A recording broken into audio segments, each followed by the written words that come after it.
Iran America युद्ध में अब मामला बातचीत पर आकर रुका हुआ है। फिलहाल दोनों तरफ शांति है, लेकिन ट्रंप ने कहा कि अमेरिका को ईरान के साथ युद्ध फिर से शुरू करने की जरूरत पड़ सकती है। इस खौफनाक माहौल के बीच एक ऐसी खबर आई है जिसने सबको हैरान कर दिया है। ये खबर युद्ध के मोर्चे से नहीं, खेल के मैदान से आई है। फीफा के अध्यक्ष जियानी इन्फेंटिनो ने कनाडा में हुई 76th फीफा कांग्रेस में बड़ा ऐलान किया। इन्फेंटिनो ने इस बात पर मुहर लगा दी है कि ईरान की टीम 2026 के फुटबॉल वर्ल्ड कप में हिस्सा लेगी। चौंकाने वाली बात ये नहीं है कि ईरान की टीम वर्ल्ड कप में खेलेगी। असली हैरानी इस बात से है कि ईरान के ये सारे मैच अमेरिका की जमीन पर ही खेले जाएंगे। मतलब जिस देश के साथ अमेरिका की जंग चल रही है, उसी देश के खिलाड़ी अमेरिका में जाकर वर्ल्ड कप खेलेंगे। इस एक फैसले ने दुनिया भर के कूटनीतिज्ञों को सोचने पर मजबूर कर दिया है। और इससे भी ज्यादा चौंकाने वाली बात खुद अमेरिकी राष्ट्रपति डोनाल्ड ट्रंप के बयान से सामने आई है। ओवल ऑफिस में पत्रकारों से बात करते हुए ट्रंप ने बहुत ही शांत अंदाज में कहा, अगर जियानी ने ऐसा कहा है तो मुझे कोई एतराज नहीं है, उन्हें खेलने दो। एक तरफ राजनीति का तनाव है और युद्ध का खौफ है, दूसरी तरफ एक खेल है जो दुश्मनी की दीवार को पार करने की ताकत दिखा रहा है। ये इतिहास का ऐसा पल है जो बहुत कम देखने को मिलता है। दुनिया के ऐसे सबसे खतरनाक जियोपॉलिटिकल माहौल के बीच खेल अपना रास्ता खुद बना रहा है। इस फैसले ने साबित कर दिया है कि इंसानियत और खेल की पहुंच हथियारों से कहीं आगे तक है। भले ही ट्रंप ने कह दिया हो कि ईरान को खेलने दो, पर ईरान की टीम का अमेरिका पहुंचना इतना आसान नहीं है। अमेरिका के विदेश मंत्री मार्को रूबियो ने एक कड़ी शर्त ईरान के सामने रख दी है। रूबियो का कहना है कि ईरानी टीम बेझिझक अमेरिका आ सकती है, पर उनके साथ कोई भी ऐसा इंसान कदम नहीं रखेगा जिसका ताल्लुक IRGC यानी इस्लामिक रिवॉल्यूशनरी गार्ड कॉर्प्स से हो। अमेरिका और कई पश्चिमी देश इसे आतंकी संगठन मानते हैं। वॉशिंगटन ने साफ कर दिया है कि खेल के बहाने कोई भी ऐसा चेहरा उनके देश में दाखिल नहीं होगा जिससे सुरक्षा को खतरा हो। इस पूरी स्थिति और युद्ध को देखकर ईरान भी घबराया हुआ था। उसे डर था कि अमेरिका में उसके खिलाड़ियों के साथ कैसा बर्ताव होगा, उनकी सुरक्षा कैसे होगी। इसी डर के चलते ईरान ने फीफा के सामने गुजारिश रखी थी कि उनके मैच अमेरिका से हटाकर पड़ोसी देश मैक्सिको में करवा दिए जाएं। पर फीफा ने ये मांग खारिज कर दी। उनका तर्क था कि वर्ल्ड कप का जो वेन्यू तय हो चुका है वही रहेगा और नियम सबके लिए बराबर है। और ईरान का ये डर हवाई नहीं है। इसका उदाहरण अभी हाल ही में कनाडा में देखने को मिला है। कनाडा के वैंकूवर में इसी हफ्ते 76th फीफा कांग्रेस का आयोजन किया गया था। इसमें हिस्सा लेने के लिए ईरान के फुटबॉल चीफ मेहदी ताज अपना पूरा प्रतिनिधिमंडल लेकर पहुंचे थे, लेकिन इमिग्रेशन अधिकारियों ने उनको टोरंटो एयरपोर्ट पर ही रोक लिया। वहां उनके साथ लंबी पूछताछ हुई और बहुत सख्त चेकिंग भी की गई। ईरानी अधिकारियों ने इसे बेहद अपमानजनक व्यवहार बताया। नतीजा ये हुआ कि मेहदी ताज और उनकी टीम को फीफा की मीटिंग में हिस्सा लिए बिना ही एयरपोर्ट से ईरान लौटना पड़ा। दरअसल मेहदी ताज को लेकर विवाद रहा है कि वो पहले IRGC के सदस्य रह चुके हैं और कनाडा भी IRGC पर बैन लगा चुका है। कूटनीतिक गलियारों में इसे बहुत बड़ी घटना माना जा रहा है। कनाडा में बात सिर्फ एयरपोर्ट के ड्रामे तक ही नहीं रुकी। जहां वैंकूवर में फीफा की कांग्रेस चल रही थी, वहां वेन्यू के बाहर भारी विरोध प्रदर्शन हुआ।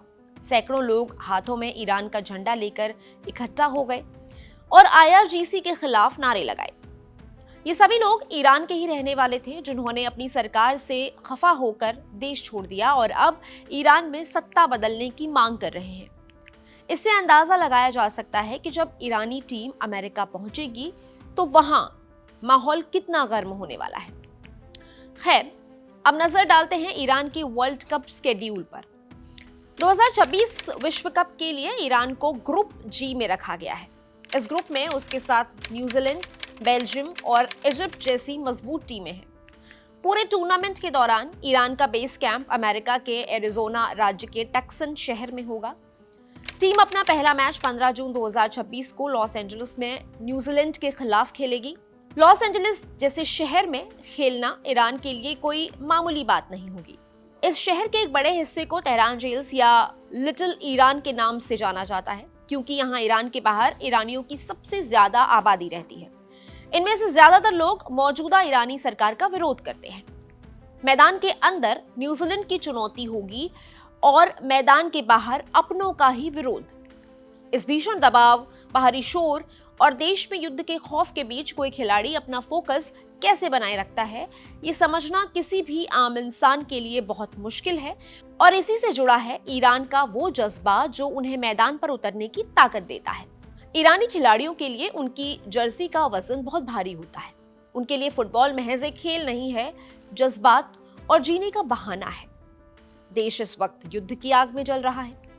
आवाम महंगाई और पाबंदियों की मार झेल रही है। ऐसे में जब टीम मैदान पर उतरती है तो लोग कुछ पल के लिए अपने सारे दर्द भूल जाते हैं।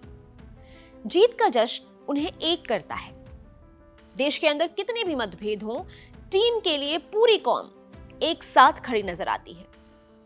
अंतर्राष्ट्रीय स्तर पर ईरान की छवि हमेशा विवादों और पाबंदियों से घिरी रही है।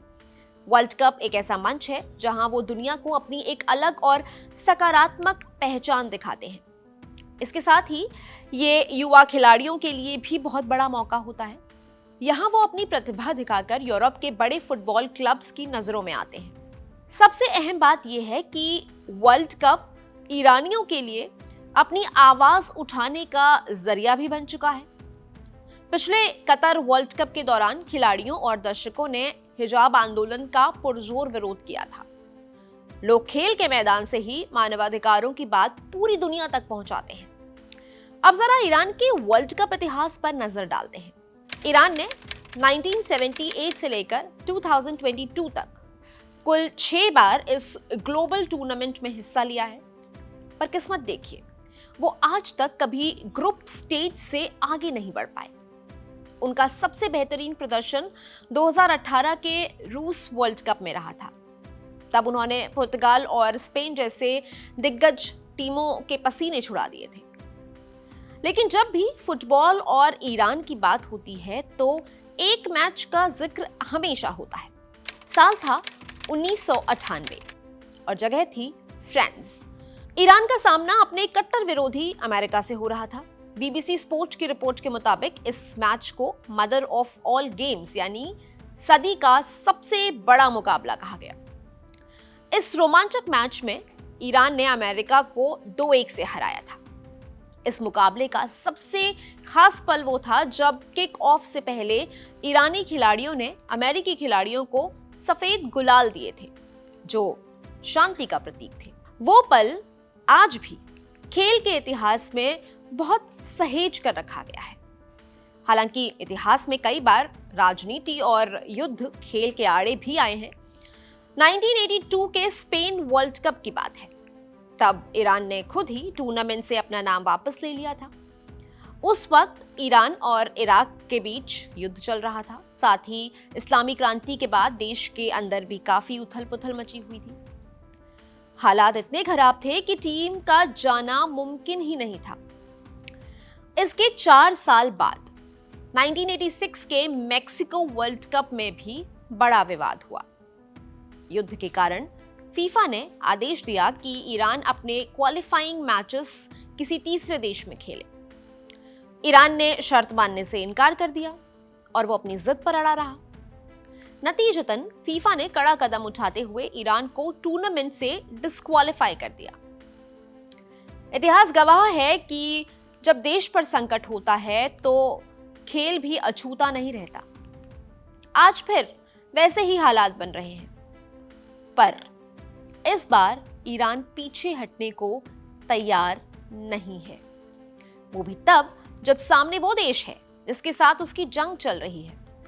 ईरानी खिलाड़ी जब अमेरिका में मैदान पर कदम रखेंगे तो उनके कंधों पर सिर्फ जीत का दबाव नहीं होगा, बल्कि जहन में जंग भी चल रही होगी। ऐसे खौफनाक माहौल में दिमाग को शांत रखना किसी चमत्कार से कम नहीं है। ऐसे माहौल से बाहर निकलने के लिए स्पोर्ट्स साइकोलॉजिस्ट खिलाड़ियों को खास ट्रेनिंग देते हैं। सबसे पहले उनका संपर्क बाहरी दुनिया से पूरी तरह काट दिया जाता है। न्यूज़ और सोशल मीडिया का ब्लैकआउट कर दिया जाता है ताकि युद्ध की तस्वीरें उन तक ना पहुंचे। उन्हें दिमागी तौर पर चीजों को अलग अलग हिस्सों में बांटना सिखाया जाता है।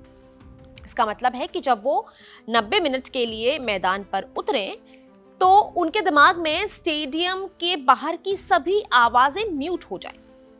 खिलाड़ी खुद को सिर्फ एक फुटबॉलर की तरह नहीं देखते, वो इसे बड़े मकसद के तौर पर लेते हैं।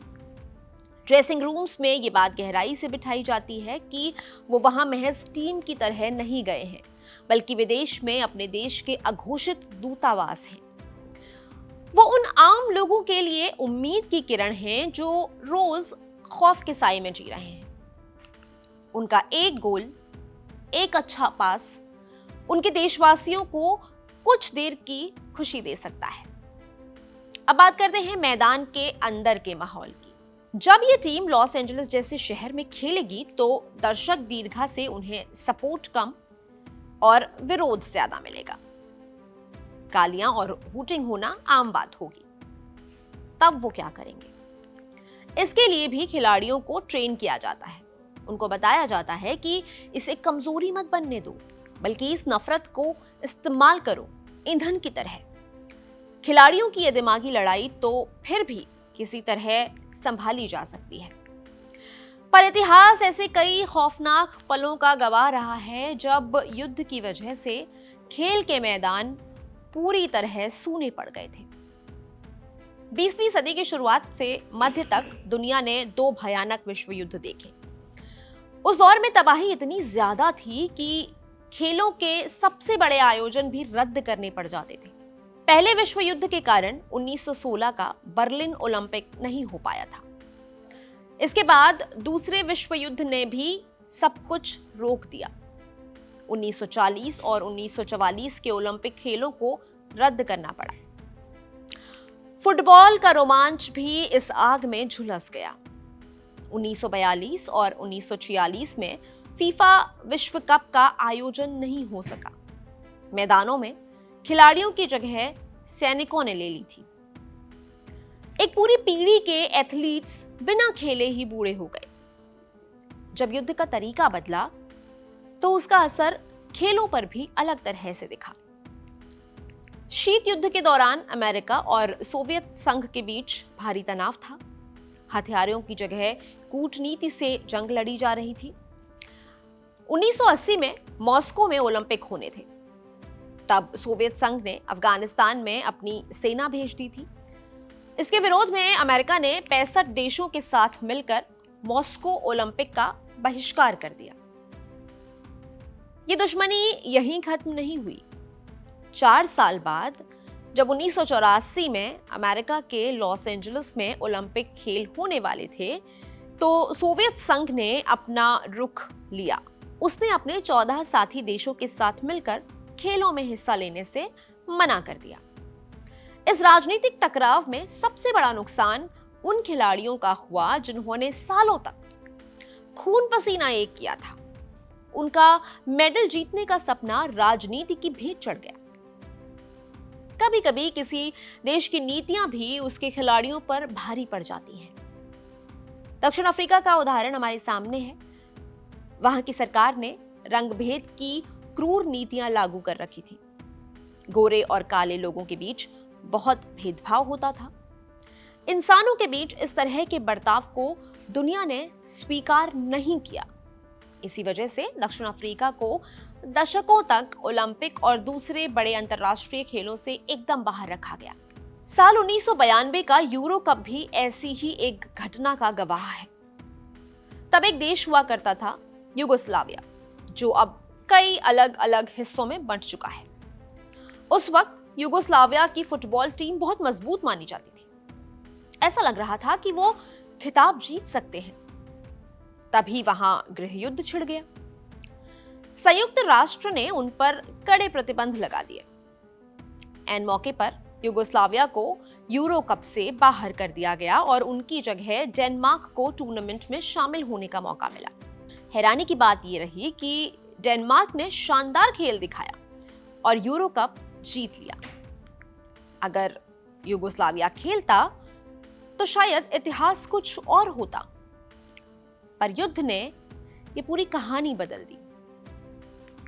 अगर आपको लगता है कि ये सब सिर्फ बीते कल की बातें हैं, तो आज के हालात भी कुछ अलग नहीं है। रूस और यूक्रेन के बीच चल रहे युद्ध को देखिए। इस हमले के बाद अंतर्राष्ट्रीय खेल संस्थाओं ने रूस पर बहुत कड़े प्रतिबंध लगा दिए हैं। फीफा ने रूस को वर्ल्ड कप से बाहर कर दिया है। रूसी फुटबॉल टीम अब कोई अंतर्राष्ट्रीय मैच नहीं खेल पा रही है। ओलंपिक में भी रूसी एथलीट अपने देश के नाम या झंडे के साथ नहीं खेल सकते। रूस के खिलाड़ियों से उनकी राष्ट्रीय पहचान छीन ली गई है। 2024 के पेरिस ओलंपिक में उन्हें न्यूट्रल खिलाड़ी के तौर पर खेलना पड़ा। ये सब देखकर यही लगता है कि खेल और राजनीति को कभी अलग नहीं किया जा सकता। अभी हाल ही के सालों में भी कुछ ऐसी घटनाएं हुई हैं जब खून खराबे और हमलों के बाद खिलाड़ियों ने मैदान पर उतरने को लेकर बहुत कड़े और ऐतिहासिक फैसले लिए हैं। 22 अप्रैल 2025 को जम्मू कश्मीर के कुलगाम में बड़ा आतंकी हमला हुआ, जिसमें 26 आम नागरिक मारे गए। पूरे देश में गम और गुस्से का माहौल था। इस हमले के 2 महीने बाद जुलाई 2025 में इंग्लैंड के बर्मिंघम में world championship of legends tournament खेला जा रहा था। भारत का मुकाबला पाकिस्तान की टीम से था, लेकिन भारतीय खिलाड़ियों ने पाकिस्तान के साथ मैच खेलने से इनकार कर दिया। ये मैच रद्द होने के बावजूद दोनों टीमें सेमीफाइनल में पहुंची। 31 जुलाई को दोनों के बीच सेमीफाइनल मैच होने वाला था। इस बार भी भारत ने खेलने से मना कर दिया। इस फैसले की वजह से पाकिस्तान को फाइनल में बिना खेले ही एंट्री मिल गई और भारतीय टीम टूर्नामेंट से बाहर हो गई। खिलाड़ियों के लिए ट्रॉफी से बड़ा देश का दर्द था। बिल्कुल ऐसा ही गुस्सा और तनाव अफगानिस्तान ने भी देखा। अक्टूबर 2025 में पाकिस्तान ने अफगानिस्तान के पक्तिका प्रांत में एयर स्ट्राइक कर दी थी। इस हमले में कई बेगुनाह लोगों की जान चली गई। इनमें 3 युवा अफगानी क्रिकेटर भी शामिल थे। इस दर्दनाक वाकये ने अफगानिस्तान को झकझोर दिया। इसके नतीजे में अफगानिस्तान क्रिकेट बोर्ड ने बहुत कड़ा रुख अख्तियार किया। उन्होंने पाकिस्तान के साथ होने वाली सीरीज का बहिष्कार कर दिया। इतना ही नहीं, रहमानुल्लाह गुरबाज और मोहम्मद नबी जैसे बड़े खिलाड़ियों ने PSL 2026 से अपना नाम वापस ले लिया। इन खिलाड़ियों ने जता दिया कि जब बात देश के सम्मान और अपनों की जान पर आती है तो कोई भी लीग या पैसा मायने नहीं रखता। इन सभी घटनाओं को देखकर एक बात एकदम साफ हो जाती है। राजनीति और युद्ध हमेशा खेल को अपना मोहरा बनाने की कोशिश करते हैं। हुक्मरानों की दुश्मनी का असर अक्सर खेल के मैदानों पर दिखाई देता है और इसका खामियाजा खिलाड़ियों को उठाना पड़ता है। पर इन तमाम विवादों के बीच 2026 के विश्व कप में ईरान का अमेरिका की जमीन पर उतरना बहुत बड़ा संदेश लेकर आता है। ये कदम हमें बताता है कि चाहे बंदूकों का शोर कितना भी तेज क्यों ना हो, खेल के मैदान की सीटी कभी खामोश नहीं होती। इंसानियत का जज्बा हर नफरत से बड़ा होता है। आपका इस पर क्या कहना है? कमेंट करके जरूर बताइएगा। आज के अनकही में इतना ही। मैं हूं गरिमा, आप देख रहे हैं कड़क। शुक्रिया।